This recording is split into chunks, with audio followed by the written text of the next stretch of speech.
Bonjour, c'est Hélène Orando, mercredi garde-manger. Aujourd'hui, je vous amène avec moi dans les serres du Jardin botanique de Montréal. Je suis allée rencontrer Catherine Boudreau. C'est l'horticultrice spécialisée qui est responsable de la section de la serre consacrée aux plantes tropicales alimentaires. Et Catherine m'a fait découvrir quelque chose que je n'avais jamais entendu dans toute ma carrière de nutritionniste, à peu près 36 ans. Il était temps.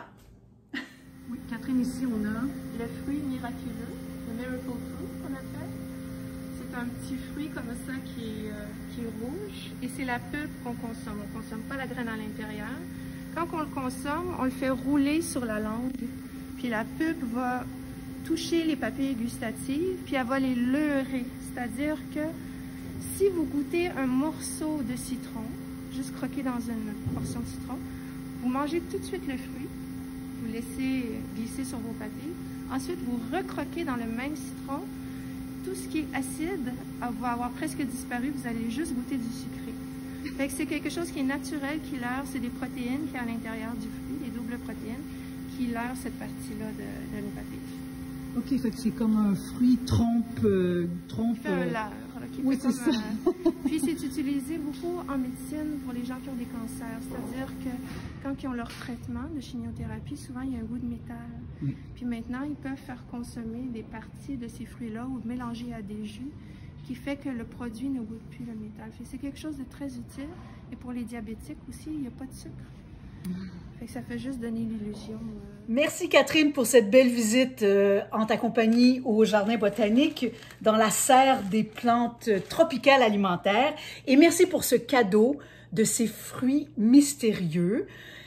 Et là, ben, il me reste à tenter l'expérience devant vous. Pour ceux que ça intéresse, cet arbre, c'est le Syncephalum dulcificum, originaire de l'Afrique de l'Ouest tropicale.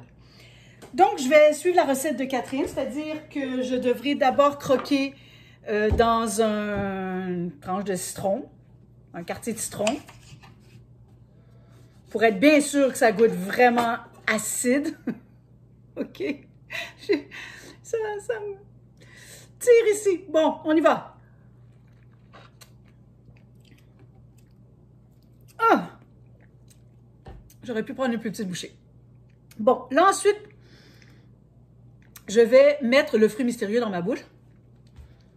Le promener, comme elle disait, sur la langue. Ah oui, il y a un noyau. C'est quand même bon, ça. OK, ça goûte... Qu'est-ce que ça goûte? C'est un petit peu gélatineux à l'intérieur. Ça fait un peu penser à l'intérieur. Vous savez, les raisins bleus à la fin de l'été? Les raisins qui viennent d'Ontario, un petit peu gluant à l'intérieur. Il y a un noyau lisse, un peu comme, qui me fait un peu penser au noyau d'un litchi.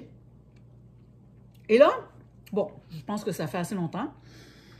Je parle comme si je connaissais ça, mais c'est la première fois que je tente cette expérience. Il y a un bon goût dans ma bouche, là, sucré. Maintenant, je vais jeter mon noyau et regoûter mon citron. J'ai hâte de voir ce que ça va donner. Attendez.